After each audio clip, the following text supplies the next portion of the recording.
Usually we do something called Holly and Friends. Yeah, I was gonna say something about this because today it's not Holly and friends. It's No. like you actually have a friend on the podcast today. Well, here's the thing. I don't know if Doug will admit it. Well, once we bring him on, we'll see. But yeah, Johnny and Friend. Yeah. Yeah. How do you It feel? has a ring to it. Ish? Yeah. All right. Without further ado, Johnny and Friend and Holly, or Johnny, Holly, and new friend Doug Kirchner. My friend, how are you? Doing all right. How are you guys? We're good. Thank you for saying yes to your one friend. Or not your one friend, Johnny's one friend. I have many friends. You do. You are probably Johnny's only friend on this Wow. podcast. Wow. Yeah. Wow, that's Shots harsh. fired. I Hurt. know. I pre-planned like a whole intro on we're gonna talk with my friend Doug today. He fought Toby Mac once. Him and John Rubin aren't talking. He knows what Sonny of POD's favorite sandwich is. Ooh. Hey, But Yeah. how much of that is true? I don't ever remember fighting Toby Mac. Sonny's favorite sandwich. I don't know. Yeah, I'm kidding. The In-N-Out burger, Yeah, something. gorilla style, however they have it in California. I don't even know. Wait, I should So apologize though. I've been kind why? of mean to Johnny, but it's because of what he's wearing. And as a true Oiler fan, to see somebody wearing an LA Kings jersey is really, it's off-putting for me. Johnny, It's a Yeah. hockey reference, Doug. I know what hockey is. Because I'm not in Canada doesn't mean that I don't follow hockey. Yeah. That's fair. Yeah, Um, it's fun. I love hockey. Mhm. we like to ask the skill testing question, Doug, because we never know where it's gonna go. And that is, who are you and where did you come from? Wow. I'll start with where did I come from? Well, I was born in 1976. No, I'm just kidding. I grew up in East Cleveland in an area called Collinwood. Grew up as a kid whose parents uh, weren't really good parents at the time. You know, we had mafia ties, we had drug dealers, we had all this sordid life pre finding God that when you look back at it, like I mean, even me telling my children, they look at me and they're like, "Are you serious? These are our family members?" Because like my great uncle was the one of the original head of the five families in the New York mob. His name was Joe the Boss Masseria, and then he was murdered by Lucky Luciano. And how my parents got involved were my uncle Sal was a drug dealer. Um, and they dealt with people like Frankie Valli of the Four Seasons, Pablo Escobar, all these major people that you look back now and you're like, wow, that there's books and TV shows and stuff written Yeah. about these people, and it's crazy. So my parents did all that kind of stuff. I mean, at age 6 or 7, I remember having Colombians living in my bedroom. Uh, What? cutting cocaine and stuff like that. And then all of a sudden, all of that went away, and my parents became Christians. And that was a weird situation because they ended up separating for a long while. And I believe it was my mom who got saved first, and they ended up getting back together. And then all of a sudden, we're all going to church, and our lives were turned upside down. We had no idea what was going on. But oddly enough, when we were going through the mobster stuff, and my dad and uncle were being chased by my other uncle, who had threatened us, and we fled to Canada. Oh, well, So we're happy to have you. like, why did we pick Canada out of all places to hide out? The only thing that I remember, because I was young, was we went to some castle in Ontario. Casa Loma in Toronto. Yes, yes. It's one of my favorite places.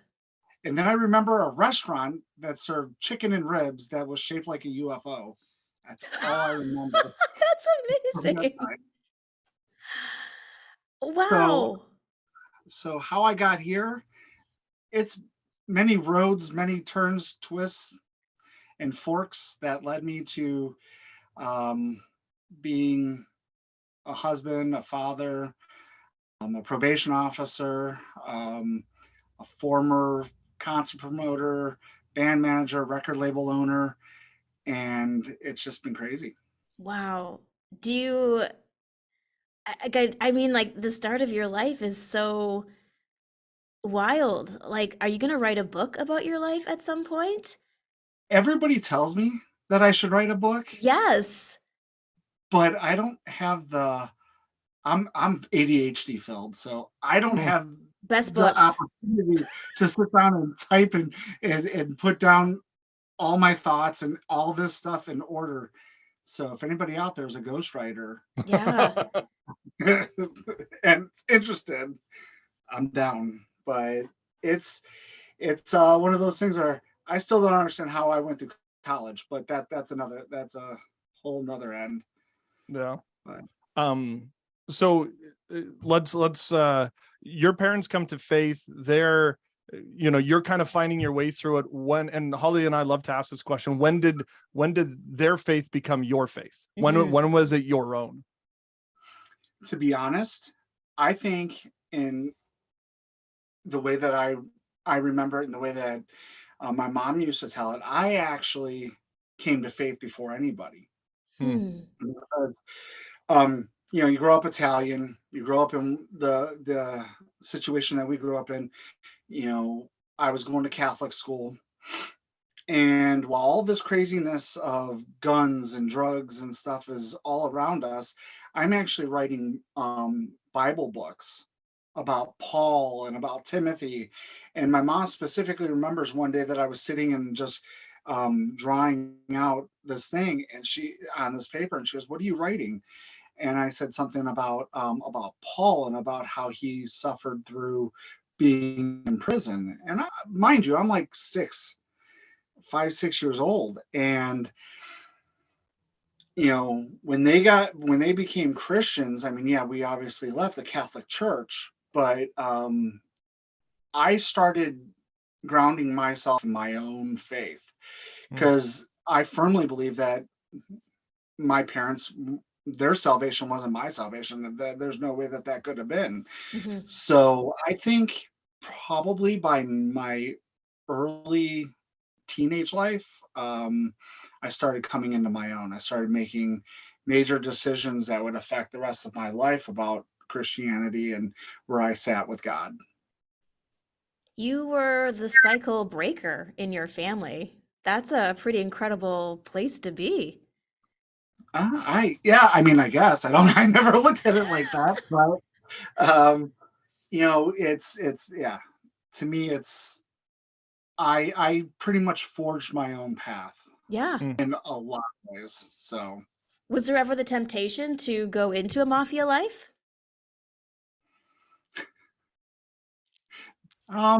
as bills come, no, I'm just joking. Then When no, that cell now phone was maybe. so no, Yeah. honestly, I've never. So like, even as a kid, when we would play cops and robbers, I was always a cop. I was always the guy trying to be the hero, Mm. never the villain. So I don't I no, not one Yeah. bit. Because I'm thinking, you're in school and you're like, oh, I need a 4.0 average. Just gonna call up my uncle.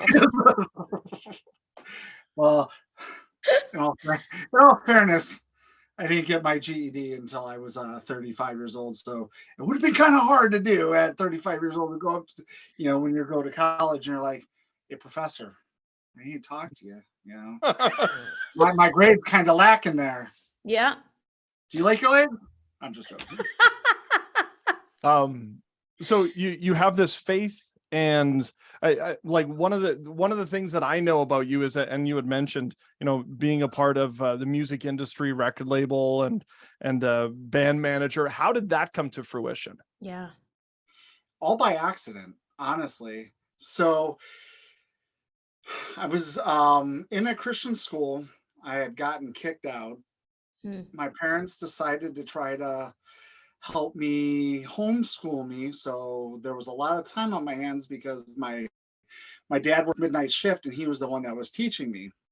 And so I got bored and I saw that DC Talk and Michael W. Smith were coming into town on the Go West Young Man tour for Michael W. Smith. And I'm like, I want to go to that concert.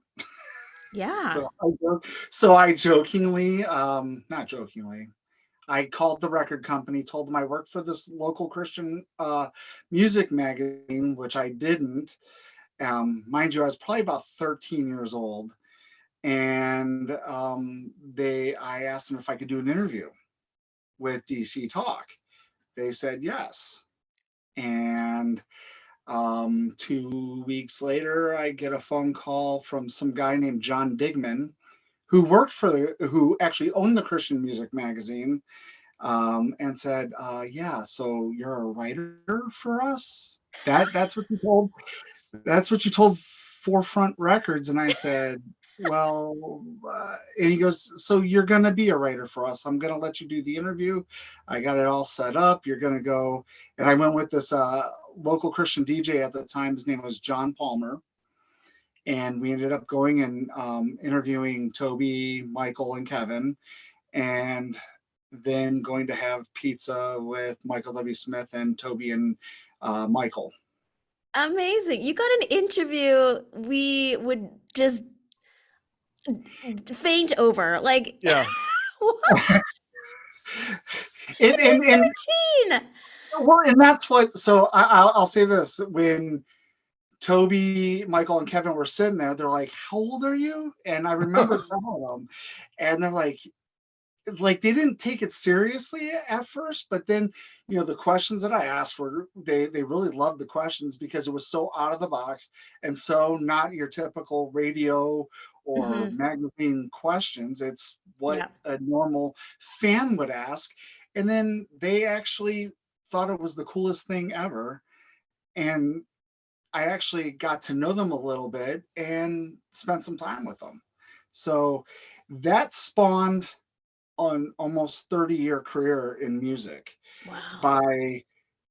And honestly, those guys, everybody that was involved with that whole situation, being just great to a kid that was lying and sinning at the time. But I ended up doing major interviews for this magazine that they couldn't even get. Like I did Guardian, I did Whiteheart, I did all these bands. So for all of you out in whatever land you're in, those are old bands. Yes. They're not the new generation of artists because I'm old. I think a lot of those, as we call them, our projectors, are familiar with these bands. We grew up with them. They were life-changing for us, just hearing music that wasn't secular, but was fun and had lyrics that were uplifting and inspiring. Right. And so that led into, I promoted my first concert at 13 with a Christian hard rock metal band called Bride. Yes. They would not even get out of the vehicle once they found out how old I was until I handed them $500 cash. And they're like, all right, we're loading in. And it was at a venue that I wasn't even old enough to be in. Wow. So it did so much. And it's such a different time, but it was one of the most life-changing experiences I've ever had. it just that even like you're 13 and now you've already done all and more of what we've done in our own career. Mm, Now I'm starting to feel sad like, but what have true. I done with my Yeah, life? right. Okay, so you're 13. Where do you go from there? So from 13 to about 20, well, 25 is when a lot of stuff came to a halt. But I did concerts. I've promoted over 2,000 concerts. I worked for two of the biggest venues in Cleveland at the time. Um, I ended up touring around all over with different bands, and one of the artists that I worked very closely with was a band called POD. I worked very closely with actually I one of the first tours that I ever went on in my life was with Carmen. Um, Amazing. I did the standard tour as a merch guy for them for like 7, 8 dates, and that was the craziest experience ever because it was all arena dates, and you're like used to church shows and all Yeah. this little stuff, and Yeah. now you're running around arenas. But it spawned so much. That was my identity that um, you know. Uh, I don't even know where to go. Yeah. So you're doing all of this stuff. Why? And it seems like a phenomenal life. And like you'd said, hanging out with POD and, doing these interviews. And why then did you get out of it? Yeah. Well, so I was working very closely with a Christian hip hop artist named Dirt um, from Shadow the Locust and POD, and we went on tour. I was married, came home, found out that my wife was cheating on me. We got separated. We had a kid, um, and so I gave up that life to be a dad, to fight for custody of my daughter at the time. And so I was 25, unemployed, um, fighting for my kid, living with my parents again. And, it just, it changed. Everything had changed at that point. And then I got divorced. I met a girl. We got remarried. Oh, we got not remarried. We got married, Mhm. and we ended up. It was really quick. It was a 6-month kind of romance kind of thing. We've been married now for 21 years, so it's been great. Not all Amazing. great, but Yeah. Marriages um, work, yes. but it all ended because I decided to say my child was more important than any of this. Yeah. Family is so key. And I think a lot of people would have been tempted just to stay on the road. And I love that you said, nope, I've got a father role to be to my daughter. Well, one of the things that I'll say that had happened is that music started shifting, ministries started shifting, Yeah. the culture shifted a lot. And I had owned a record company, and I had at the time Jeremiah Dirt or Dirt, um, Subculture Deviants, which was another Christian hip hop group, a group called the Juliana Theory that were on Tooth and Nail. Um, uh, 12th Tribe, a hip hop group. I had an assorted amount of groups. One of the biggest ones that we were going to be launching was John Rubin. And in the middle of the night, something happened. Tapes went missing. And then all of a sudden, John Rubin's on Goatee Records. It's a painful story, but I had realized that you really had no real friends. You Hmm. had no real anybody that was a real confidant was going through pretty much the same turmoil you were going in. Mm. You had no money, So I think for me, it was just time. It didn't stop me from like doing other stuff in the music business, like promoting concerts and stuff like that. I mean, I still ended up doing that almost another 10 years. I just shifted and refocused stuff. Honestly, I went into the mainstream end. I started working with secular bands because I trusted them more than I did the Christian end, Hmm. which is, if you talk to anybody, a lot of that is a common story. Yeah. So you fight for your daughter. Yeah. You become newly married. Yep. Granted, you said that you also didn't have a job. So, I mean, it sounds like, though, that this was perfect. This was like the perfect ending to everything. And you just, kind of ride off into the sunset. I kind of rode off into the sunset, started doing things that were out of my wheelhouse, like owning. I started working for a cell phone company. I never, at that time I didn't. So I'll shift back. I dropped out in ninth grade to focus on music because there was nothing else for me. I was a horrible student. I failed first, second, and third, and I think even fourth grade before anybody realized that I had learning disabilities and ADHD. And so I'm at that time 25 years old, spent the last however many years out on the road, chasing stardom and chasing dreams. The only people that would give me a chance was a local concert venue called Peabody's Down Under. And I ended up working for them and got into the mainstream secular music scene. And it was very eyes wide open kind of thing. And, through that, I mean, I spent the next, I want to say 4 years doing the mainstream music end. And then I had a part-time gig working for a cell phone store. And then our family got hit with the tragedy of my daughter being diagnosed with brain cancer. And that just halted everything. She was at the time 6 years old. And we ended up, I remember I had my now 18-year-old, but he was an infant, not even toddler. He was like 1, I think. We went to the library because we couldn't afford to rent movies. So we had to go to the library and get some movies. And we were driving back, and my ex-wife called me and said, I'm at the children's hospital in the emergency room. You need to get down here. They found a brain tumor on your daughter.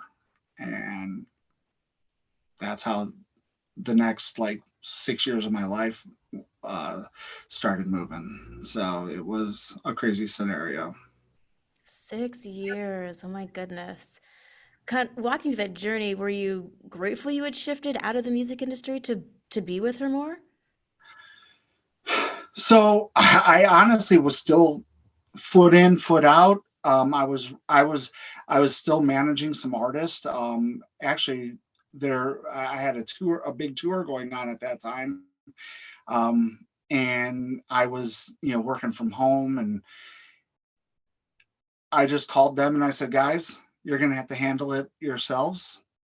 And unfortunately, that happened.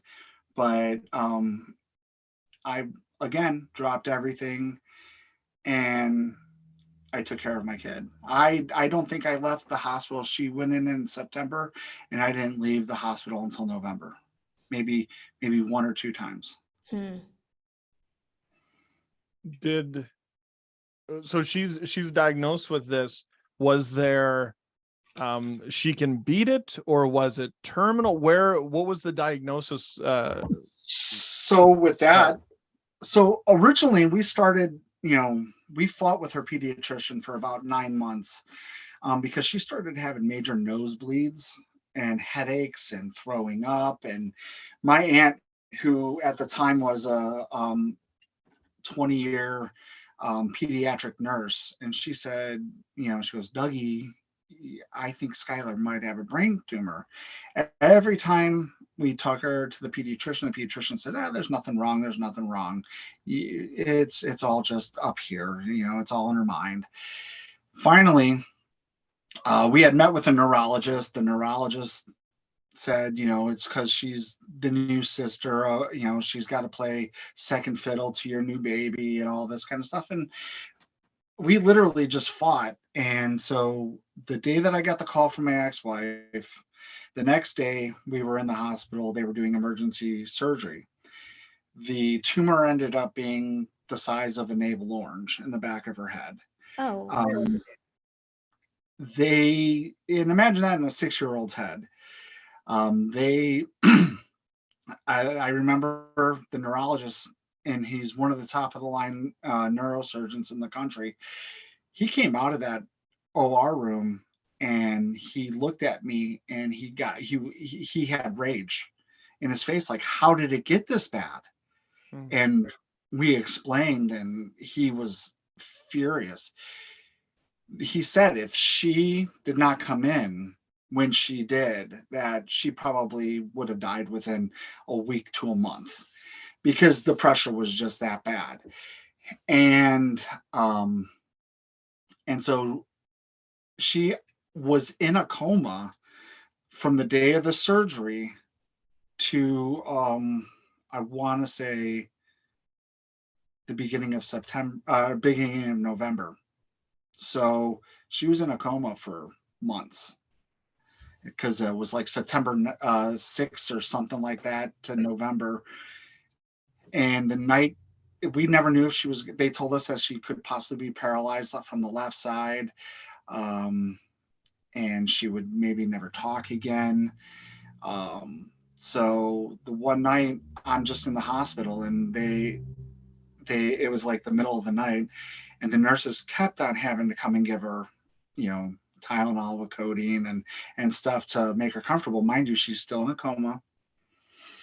And I'm like, she wouldn't, because she used to be able to open her mouth, and she wouldn't open her mouth. And I was just talking to her. I'm like, come on, honey, open your mouth. The nurse has got to give this to you. And I was just talking to her, and she kicked me with her left leg and said, I don't want any. I want to sleep.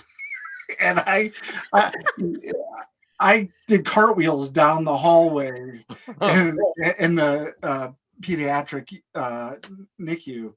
I'm like freaking out. And from that point on, she was able to talk, able to move her left side.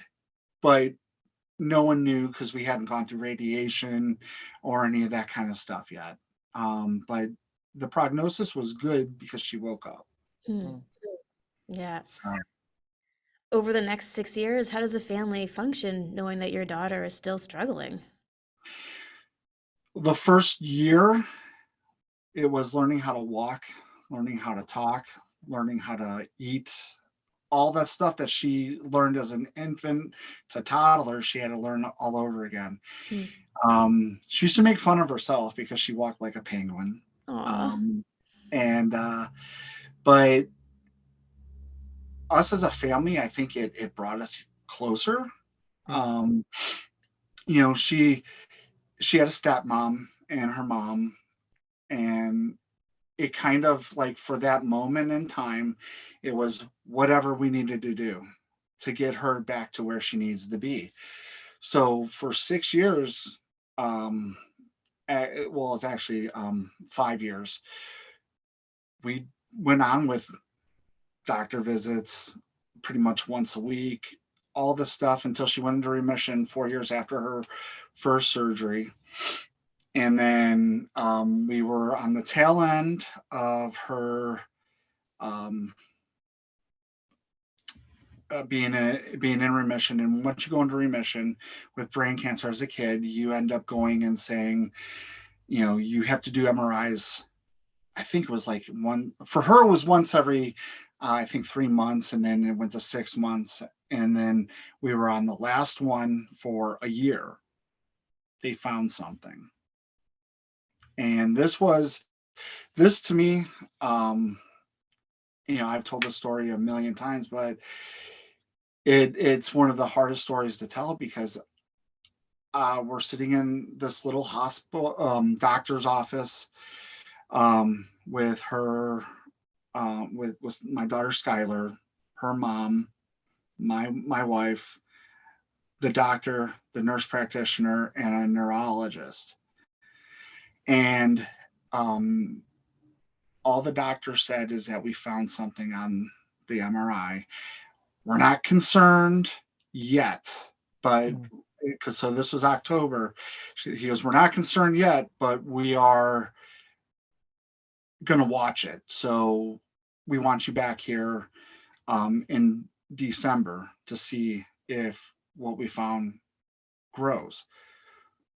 While they said that, I audibly heard God in my head say, I'm not saving her this time.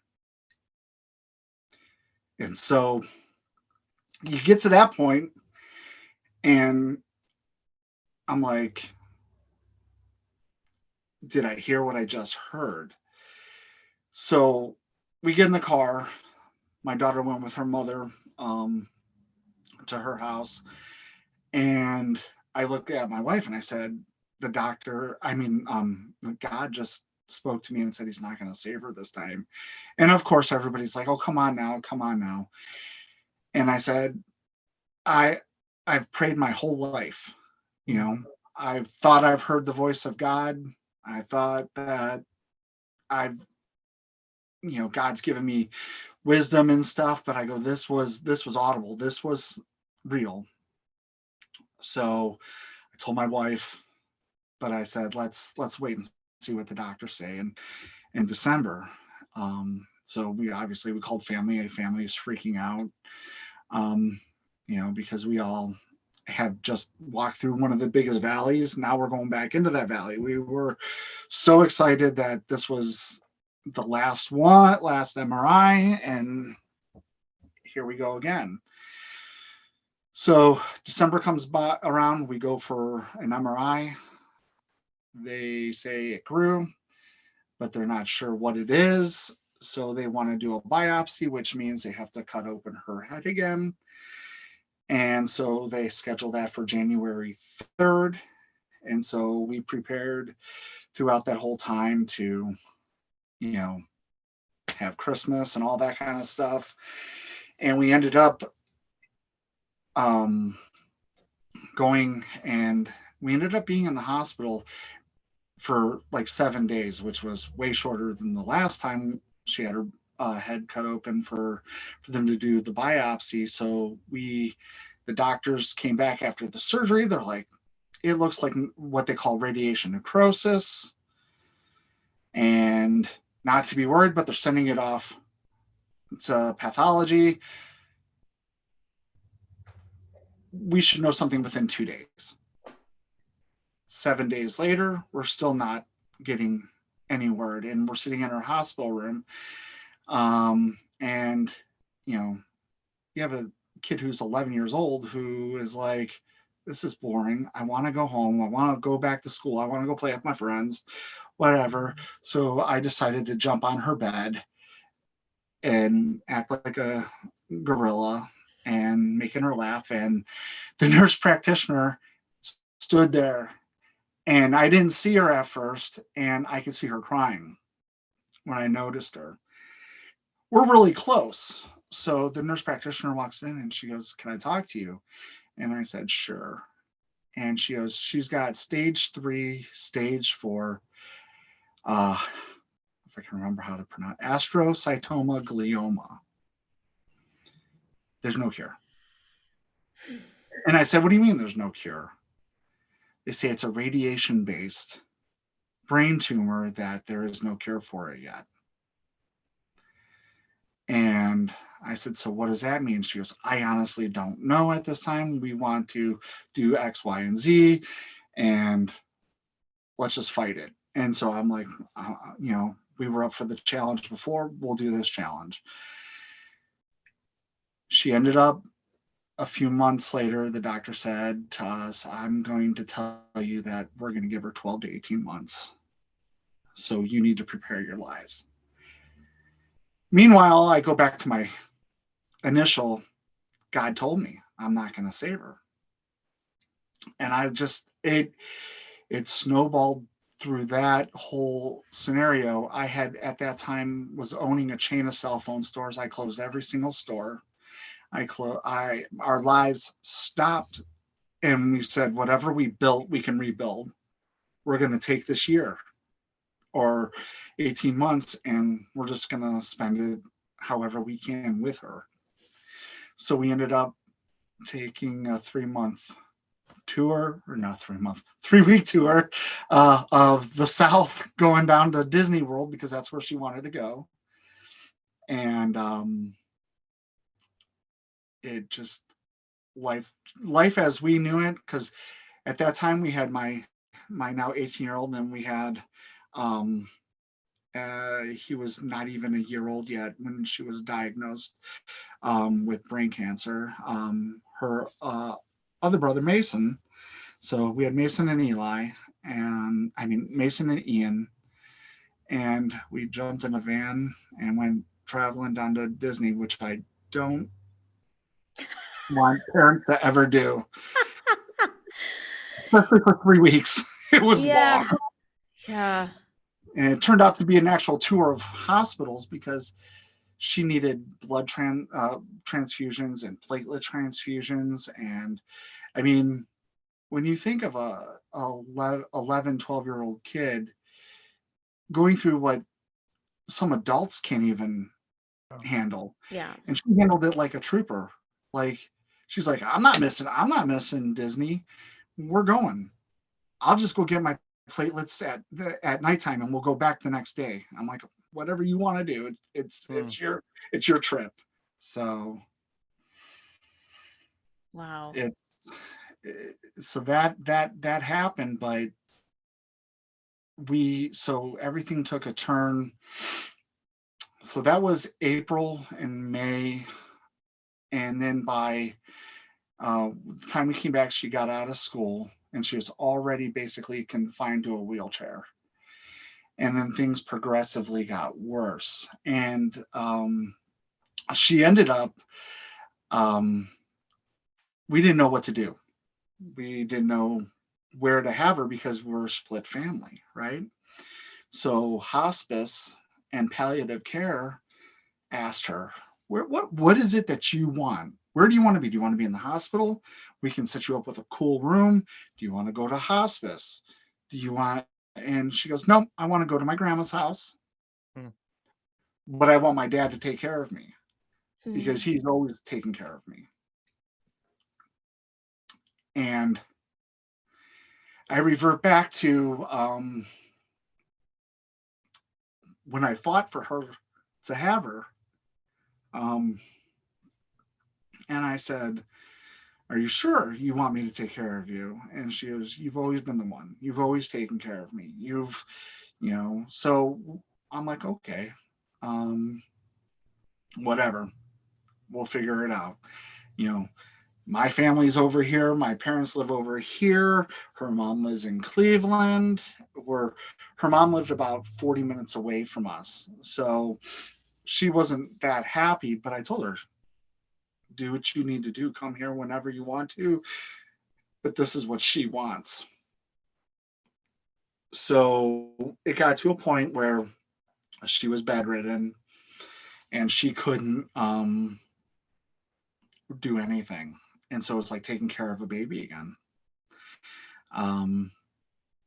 One day we were talking and she looks at me and she goes, what do you want to do when you grow up, Dad? And I said, well, I'm already grown there, kid. And she goes, well, what do you want to do? And I said, well, I never graduated high school because I decided to go do music and all this other crazy stuff. And she goes, well, what do you need to do to graduate high school? And I said, well, I need to get my GED. I go, but with everything that's been going on, I haven't had the time to even think about that. And she goes, when I die, promise me you'll go get your GED. I made that promise. I said, okay. And then I said, I don't know still when I'm going to find the time, but I promise you that I'll get my GED. Well, she passed away. And I went, and my wife told me, she goes, I think it's time. I go, time for what? And she goes, I think it's time for you to go get your GED because we have nothing. Our house was being foreclosed on. My business was foreclosed on. We lost everything. And she said, we'd do it all over again if it was any of our other children, but you need to go do something. So I signed up I was on unemployment, and unemployment actually put me in the right direction of the right people to go get my GED.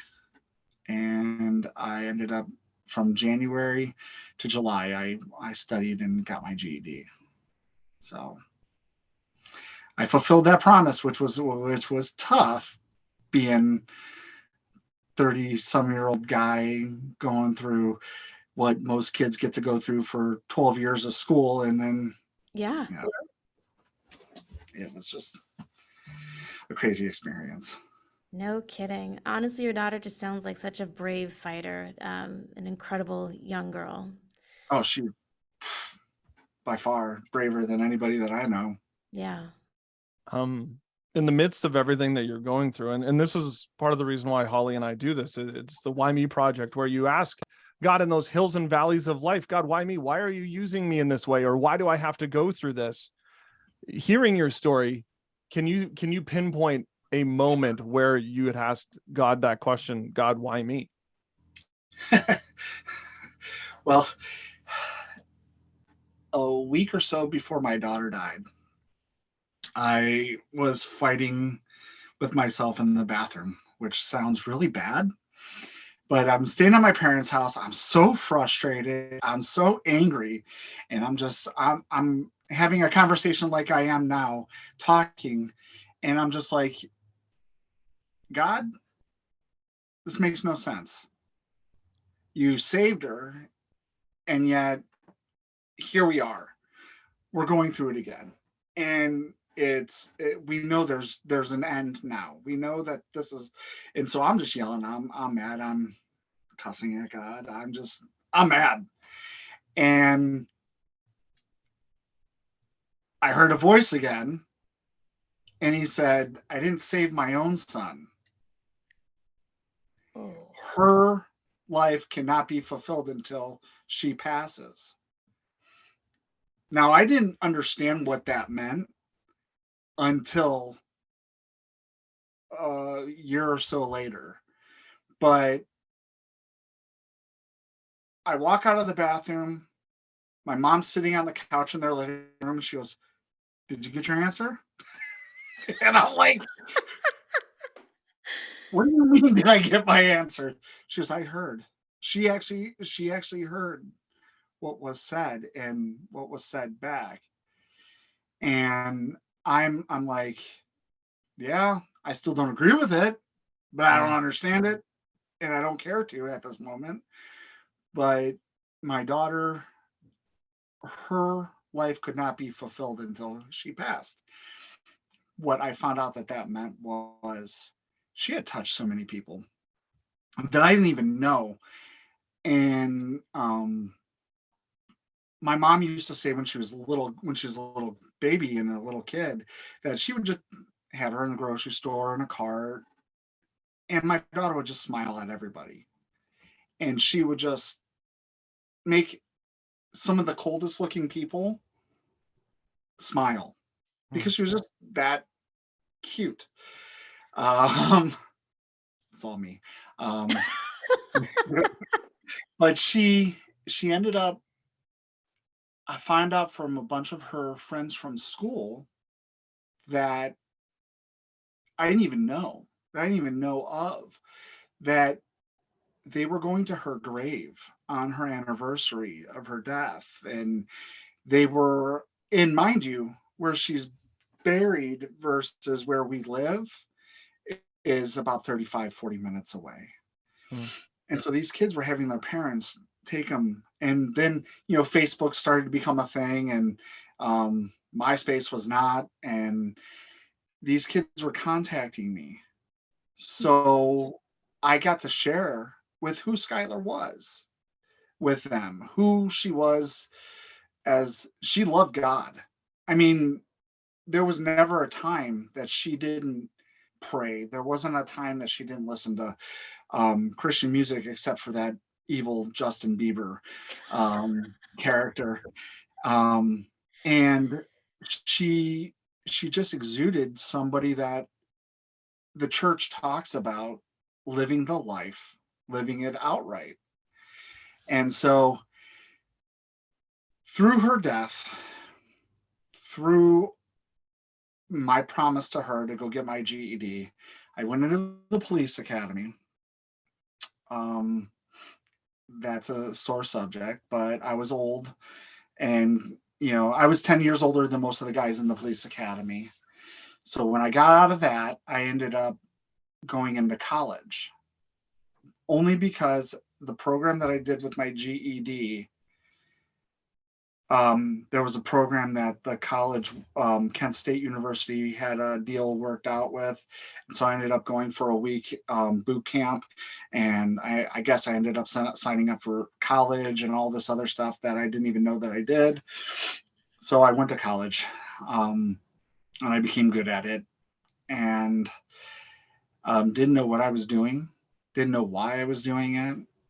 And I ended up graduating in 4 years from Kent State University with a degree in, it's called Applied Conflict Management, which Johnny will tell you is a great degree for me because I'm a good mediator, negotiator. And we, for that whole time, still had no idea what I was going to do. I was working 70 to 80 hours a week as a bodyguard and doing surveillances and investigations for a private company. Yeah, I have a whole different life that happened after music that involves guns and badges and law enforcement stuff. But where this took me was I ended up working as an investigator for child support in Summit County, where we live, and getting my master's degree in 2019. So from 2000 and basically 12 to 2019, I got my GED, went to police academy, went to college, and then got my master's degree. So it's been a life. Wow. It's been crazy. And so now it took me to where I'm at now, and that is a juvenile probation officer. And the first day of training, they asked, "Why are you here?" Kind of like how you guys asked, Yeah. who are you and how did you get here? And I honestly said, my why is because I want to change kids' lives. I want to do what I know that my daughter did. Because nothing I really did up to that point, even all the concerts, all of the touring and all the ministry, all the stuff that we were involved with, really had no meaning to me anymore. I don't know if that's sad to say, or you just get jaded by everything, but this was a brand new life for me. Yeah. So. When you look at the Coles notes, it's like this kid of a family who's deep in the mafia, who has ADHD, who has a master's, and is now pouring his life into the next generation to help them have a chance. That's wow. It definitely, when I speak about this stuff, and I just actually was teaching a class at Kent State last week, and my kids and my wife actually were able to come. And it was weird that, I just sat there and I'm like, how did I get here? How did Mm. all of this stuff happen? You know, I was a music dude. I skateboarded. I didn't care about, I actually did not like law enforcement. I was your typical skater, punk rock, hardcore listening kid. So now I'm teaching a class on criminology. Wow. So it was an experience. No Yeah. kidding. And we're not done. Yeah. I have one more Amen. quick question, because I know we're getting close to time, but a lot of people will hear no from God. How do you navigate when God says no? I think one, with God saying, mm-mm. With God, so with me hearing God's voice say, I'm not going to save her the first time, it prepared me to be able to do what I needed to do. So when you hear that no, just prepare yourself for whatever you need to prepare yourself for. Because it's not like I was asking for $1 million. It's not like I was asking for a new car or a new Mhm. house. I was asking him to save my kid, which thousands of kids a day are saved by Mm. normal doctors doing their thing. But to be told no and basically,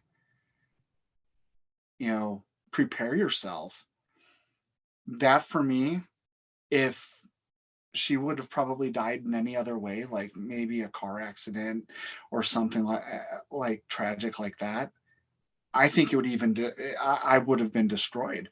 I think God allowed that time for myself to work on my own heart, Mm. because there's no way, shape, or form that any parent could sit there and go through something like that and be prepared for it any other way than having the grace of God being there for you. I mean, I knew he was there for me. I just may not have felt like I was there for him. And I think it all boiled down to my attitude at the point of, I was just angry and frustrated. And it took me through a very big black time. I mean, my friends will tell you that well, some of them aren't even friends anymore because they didn't know how to handle it. They didn't know how to deal with it. They didn't know how. We lost our house, we lost our cars, we lost our business, we lost our kid.